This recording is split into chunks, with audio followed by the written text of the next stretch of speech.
Good evening. This is Orson Welles. Tonight we bring you another radio program for Lady Esther. Among those present are Lucille Ball, Marcia Hunt, Joe Cotton, and Agnes Moorehead. We've got 2 items for you. I'll tell you about the second when we get to it. The first is one of the warmest and nicest love stories I ever found for radio. Ever since I read it 4 years ago, I've been wanting to do it for you. It's called If in Years to Come. I hope you like it as much as I do. But first, here's a word from Lady Esther.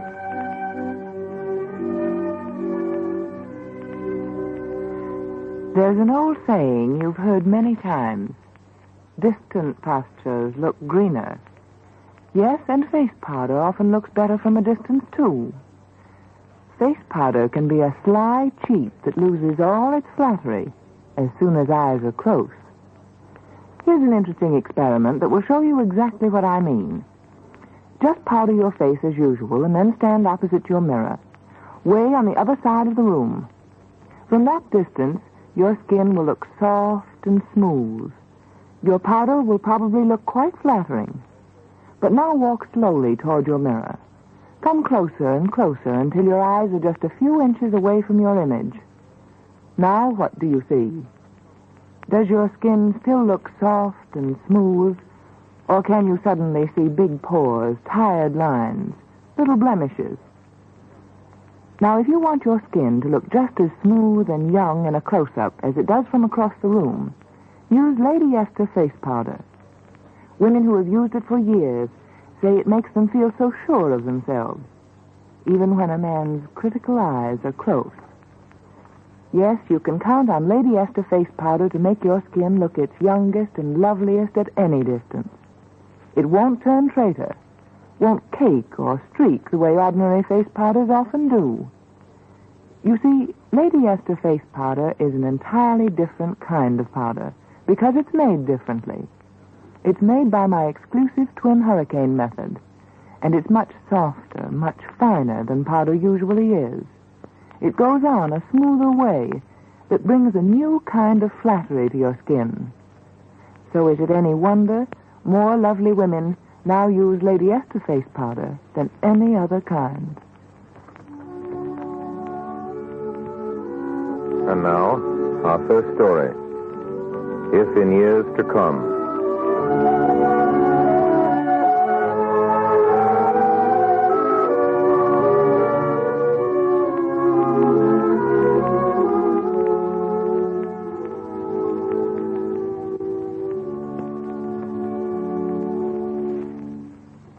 Do you remember, dear, those old days back in 1909 when we were 18? Do you remember the blonde-haired boy who saw you first on Radcliffe Avenue? You were coming to high school with Margaret Blue. I was football captain and president of the senior class. I was with Buck Cooper and another fellow. When I saw you, I stopped in my tracks and just stared. Say, what's the matter with you, Jimmy? Who is she, Buck? Huh? Oh, her name's Ruth Randolph. New girl in town. Family just moved here from Philadelphia. They got a lot of money. Their ancestors came over in Noah's Ark. What's eating you, anyway? Nothing, Buck. With the look on your face, I'd say there was plenty eating you. You came, walking into the sunshine with Margaret Blue. And there was an aura around your head. There were specks of gold in your eyes as you glanced at me. That was all, one glance. That was enough for me. I knew then that I loved you. I'd always love you. There'd never be anyone else. When you walked away from me, I wanted to reach out my arms to you and call you back. Till I met you, I hadn't thought much about being poor. After that, I thought about it a lot. Your father was quite a man of affairs, and my father was dead, and my mother did fancy sewing for the rich people in town. She did it proudly with her head held high. But you didn't know that. All you knew was that I was a dressmaker's son. Just the same, you took me into your crowd. And then came the high school dance at Browder's Hall. Leon Marvin had asked you to go with him, but you told him that you'd already promised to go with me. though I hadn't asked you yet. You knew that Leon sought only the privilege of loving and being kind to you, but he was just an awkward boy with a poet's heart, and I was Jimmy Fisk, football captain and a big man in school. I told my mother that night as we sat across the table in the shabby kitchen. You're very fond of Ruth Randolph, aren't you, Jimmy? Well, she's my girl, Mother. The Randolphs are very rich, Jimmy. That doesn't make any difference to her. She's not like that. Of course not. I wasn't thinking of her. I'm sorry you haven't a good blue suit to wear. Well, the gray one I brought from Abe Grossman, the Main Street Emporium, will be all right. I hope so, Jimmy. But it wasn't all right. I knew that as soon as I got to the Randolph's house. You were still upstairs when your little sister saw me take off my coat and stand resplendent in Abe Grossman's conception of a tricky suit. She whistled through the openings where 2 front teeth should have been. Don't we look sporty, though? And then you came down the stairs. You wore a new blue dress, which was all frilly net around your shoulders. Your face was like a dark flower. Pink roses were in your cheeks. You held out your hand. Hello, Jimmy. Hello, Ruth. Why don't you kiss her and get it over with? That would have been a sacrilege. Though I'd kissed other girls in my time, but I was a man now. I was 18. I discovered something rare and precious, to be cherished always. Your mother came down the stairs, and I was painfully conscious, not so much of disapproval as of tolerance. Good evening, James. Good evening, ma'am. The rest of the crowd came up the porch then. Your mother greeted them. There was a difference in the way she said good evening to them. They were of her own kind. I was an outsider, but the dance, I forgot all that. We were together, you and I. We had dance cards in those days. There were 12 dances in all. I kept most of yours for myself. When I showed you the card, you flashed a look at me which made my heart skip a beat. I knew that everything was all right then. Lydia Collins, an old maid, and Jake Moss, the town drunkard, played the music, and I never heard such sweet music as they played. It was beautiful. And do you remember the terrible thing that I did to poor Miss Collins? We waltzed too near the piano, and as I swung you around, my thumb, which was held out stiffly as was the fashion in those days, caught in Miss Collins' pompadour, and her wrap fell to the floor. And there was the thin gray hair, which was her own, streaming down all around her. Oh, young man, you ought to look where you're dancing. Oh, we're terribly sorry, Miss Collins. May I come in the dressing room with you? I'll help you rearrange it. You picked up her wrap and followed her, and when you came back, she'd unbent a little because she'd learned who you were, and that although you were only 18, you were old enough to be kind to a faded woman to whom youth was just a vague memory. You're very good, Miss Randolph. And as for you, young man, try not to be so awkward next time. Yes, ma'am. That was one of the reasons I loved you so. You could be kind to people like Lydia Collins. And then they played our waltz again. And I held you in my arms. And your lips were very near. And the high school pennants on the wall became flaming banners of glory. And the chattering voices were the echoes of trumpets from a far distance. And your hair was a garden of roses.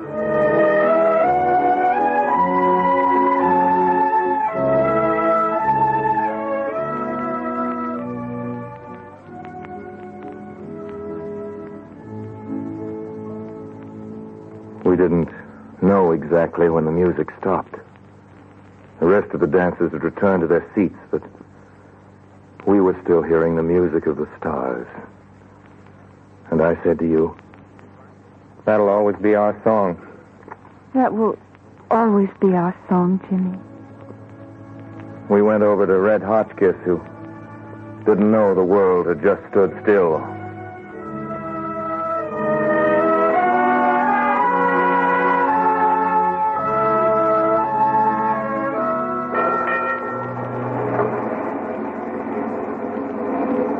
Then, do you remember, dear, the night we went to Pointer's Beach?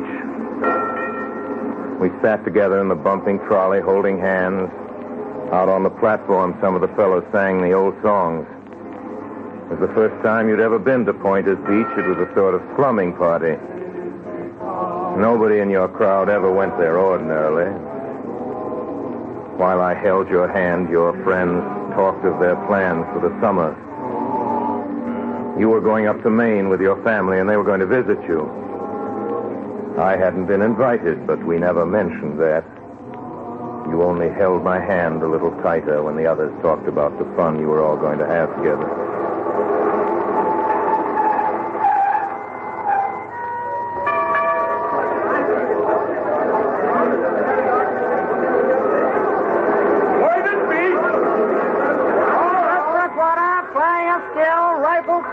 Only 10 cents, fellas. Take your girl up on a Ferris wheel. Only 10 cents. A few seats left for this ride.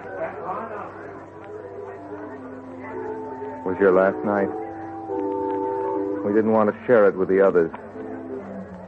They went into the pavilion to dance. We walked on down the pier, looked out over the water. This time tomorrow night, you'll be on your way to Maine. You know I don't want to go, Jimmy. I'd rather stay here with you. I've got a job. I start next week. It isn't much. There's a chance to work, and I'll make good, Ruth. I've got to make good. You know why. You'll make good. I know that, Jimmy. I want you to meet my mother sometime. I want to, Jimmy. Jimmy, you'll write me? You know I will. Every day? Every day. All the rest of the day I'll be thinking of you, and the nighttime I'll be dreaming of you. I wish I could ask you to Maine. But of course, now with your job and all... I understand, Ruth. I don't blame your mother. Jimmy, I want you to come with me to the sophomore hop next year. This is an invitation. Will you come? Yes, sure. Listen, Jimmy. They're playing our song. Yeah. Our song. Our song, Ruth. I'll miss you so, Jimmy, dear. I'll always remember tonight. Always.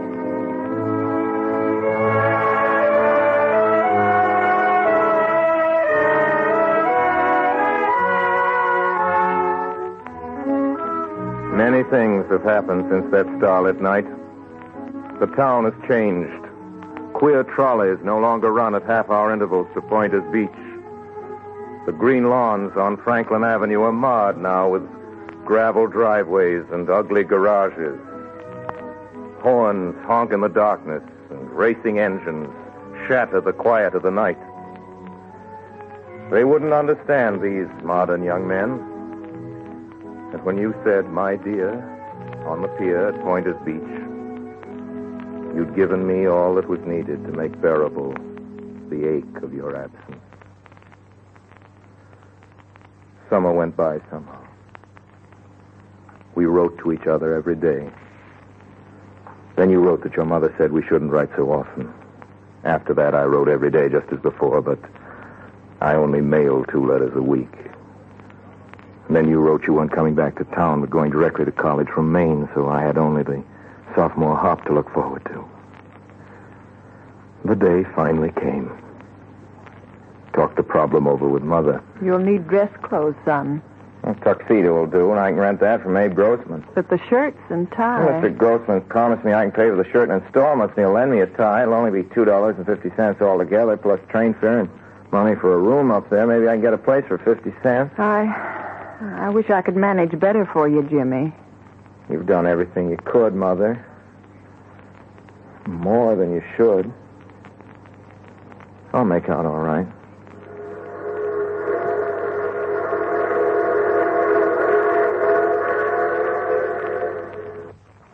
Jimmy. I'm sorry, Ruth. This is my roommate, Mildred. How do you do? But I'm working now. Oh. Well, should we get a cab? Oh, you and Mildred go on.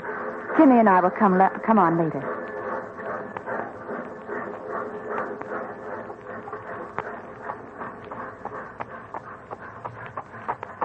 and I took another cab. Smelled of old leather and stale tobacco. It's good to see you, Jimmy. I'm sorry about that day, Coach. As if that matters. I'd like very much to kiss you. Just this once.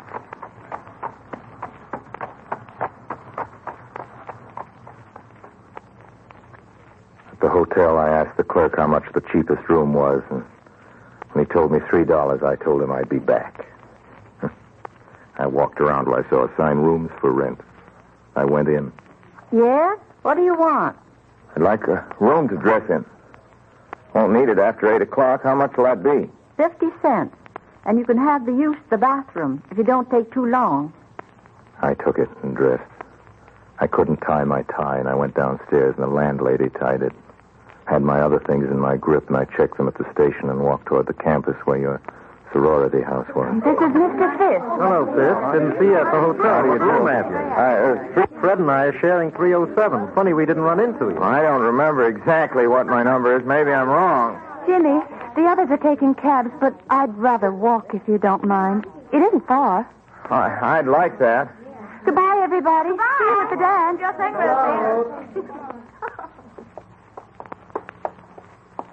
Jimmy, I want you to have a good time. You are having a good time, aren't you, Jimmy? Yes, only what, Jimmy? I see that all the other girls are wearing flowers, and I never thought about bringing you any. I'm sorry. The flowers don't matter. Nothing matters now. Only that you're here. Darling.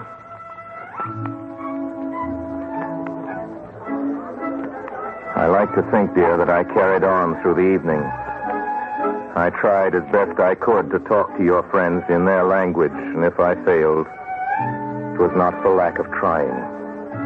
Most of the girls, and the fellows too, asked me what my college was and what fraternity I belonged to. I didn't know how to answer, just tried to kid them. Eat a bite of pie, I said my fraternity was. We eat pie every night before we go to bed, I said. Didn't go over very well. The tuxedo I'd rented got baggy at the knees, and the left shoulder developed a marvelous sag, and my dress shirt bulged. I wanted to tell you goodbye at the dance, but you said no. You were going to station with me. You asked Bill Fisher to come down and get you at 2:30 after the train left.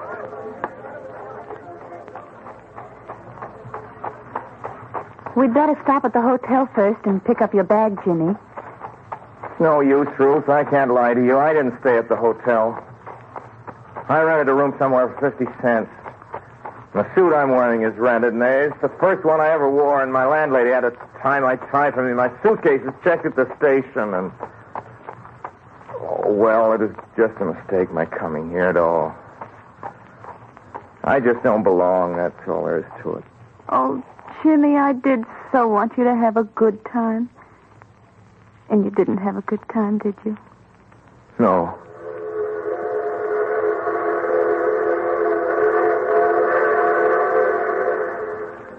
There was a mist of tears in your eyes. You were seeing me for the first time for what I was. I thought the glamour of Jimmy Fisk was gone. So all you saw now was a small-town boy in an ill-fitting suit who'd ridden to the sophomore hop in a day coach, forgotten to send you flowers. Here's the train now. Well, it's time to say goodbye. Goodbye, Ruth. Ruth, darling, if in years to come you should think of me once in a while, remember that I love you very much. Oh, Jim, don't say that. I thought you meant that I shouldn't say I loved you. But I opened my arms, for this was our last minute together. And you came into them. Your silver-embroidered coat against my worn brown one. Boy! I kissed you. And you smiled up at me through your tears. Goodbye, dear. Goodbye. Goodbye.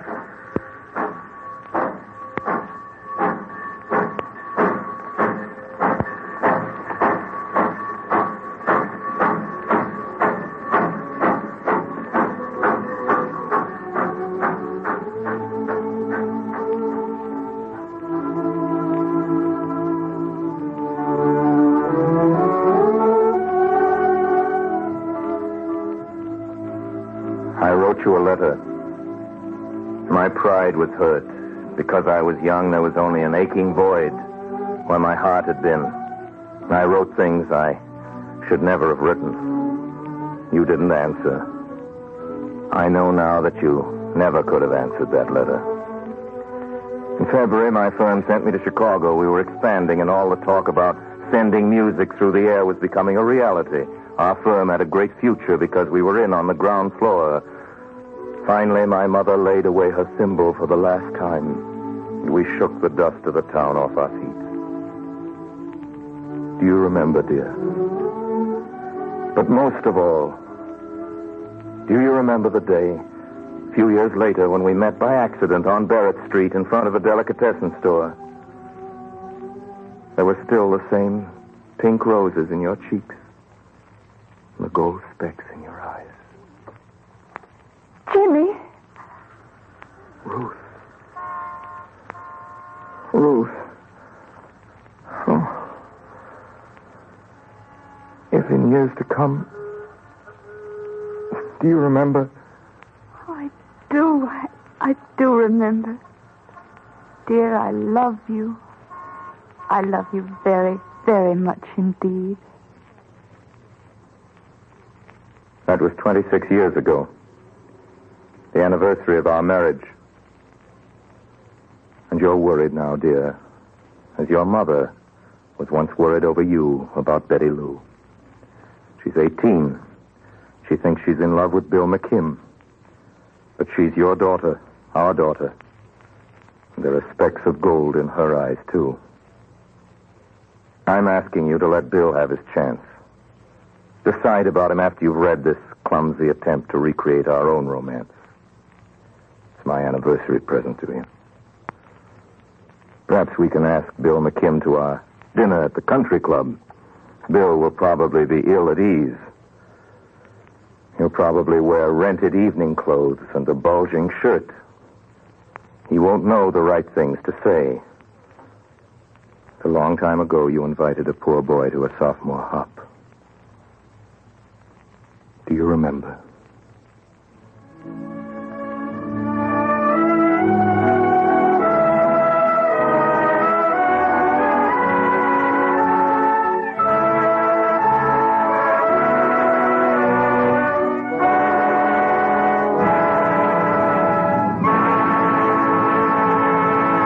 That was a story by Earl Reed Silvers called If in Years to Come.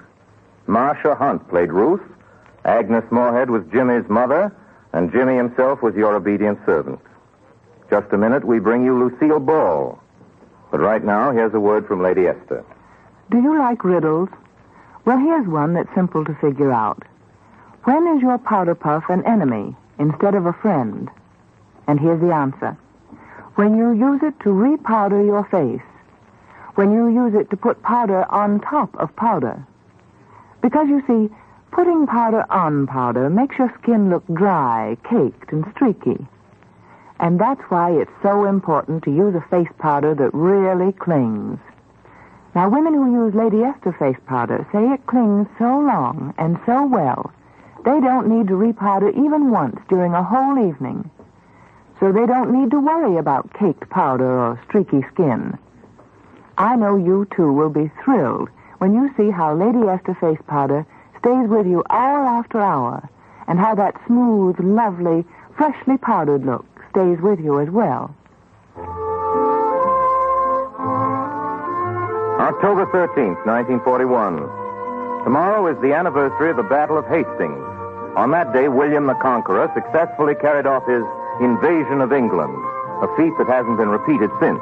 He was the last man to come ashore, and as he stepped out of his boat, he fell flat on his face. Everybody thought this was a bad omen, but I guess it wasn't.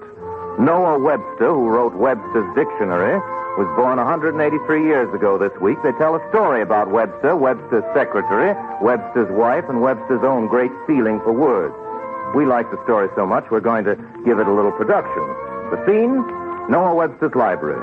Noah, played by Lucky Joe Cotton, is seated on his favorite chair, and his secretary, played by Lucille Ball, is seated on Noah. There is a knock at the door. The door opens, and there stands Mrs. Webster, played by Marcia Hunt. Well, Noah, I'm surprised. My dear, your use of the English language is miserably inaccurate. You are shocked. I am surprised. Thank you, Miss Hunt. Thank you, Miss Ball. Thank you, Mr. Cotton. And thank you, Mr. Herman. Bernard Herman, who composes and conducts the music for this program. Now we come to our second item. Two ladies are responsible for this, the Mrs. Parker and Ball. Parker, Dorothy Parker, has yet to be universally bracketed as a major poetess. I don't know why. I don't know precisely what makes major poetry. Big themes, I guess. Of this I'm perfectly certain, however. Nobody's themes were ever more interesting than Dorothy Parker's, and surely no singer of songs has ever presented us with sweeter sour grapes. Also, I do think we're most fortunate tonight in our choice of artiste for the declamation of fame. We proudly present Lucille Ball in A Tiny Garland of Poetry by Dorothy Parker. Inventory. 4 be the things I am wiser to know. Idleness, sorrow, a friend, and a foe. 4 be the things I'd been better without. Love, curiosity, freckles, and doubt. 3 be the things I shall never attain. Envy, content, and sufficient champagne. 3 be the things I shall have till I die. Laughter and hope and a sock in the eye. Resume. Razors pain you, rivers are damp, acids stain you, and drugs cause cramp. Guns aren't lawful, nooses give, gas smells awful, you might as well live. The choice. He'd have given me rolling lands, houses of marble and billowing farms, pearls to trickle between my hands, smoldering rubies to circle my arms. You'd only a lilting song, only a melody, happy and high. You were sudden and swift and strong. Never a thought for another had I. He'd have given me laces rare, dresses that glimmered with frosty sheen, shining ribbons to wrap in my hair, horses to draw me as fine as a queen. You'd only to whistle low. Gaily I followed wherever you led. I took you and I let him go. Somebody ought to examine my head. Pictures in the smoke. Oh, gallant was the first love, and glittering and fine. The second love was water in a clear white cup. The third love was his, and the fourth was mine, and after that I always get them all mixed up. Thanks, Lucille. Well, it looks like our time's just about up. Next week we bring you Ann Baxter, Tim Holt, Ray Collins, Robert Warwick, and the Mercury's prodigal son, Everett Sloan. We've got a couple of stories we think you like. And by the way, please write us what stories you do like. I mean the stories you'd like us to do. This is your show, and we want you to enjoy it. Please remember that Lady Esther and all of us in the Mercury Theater remain always obediently yours.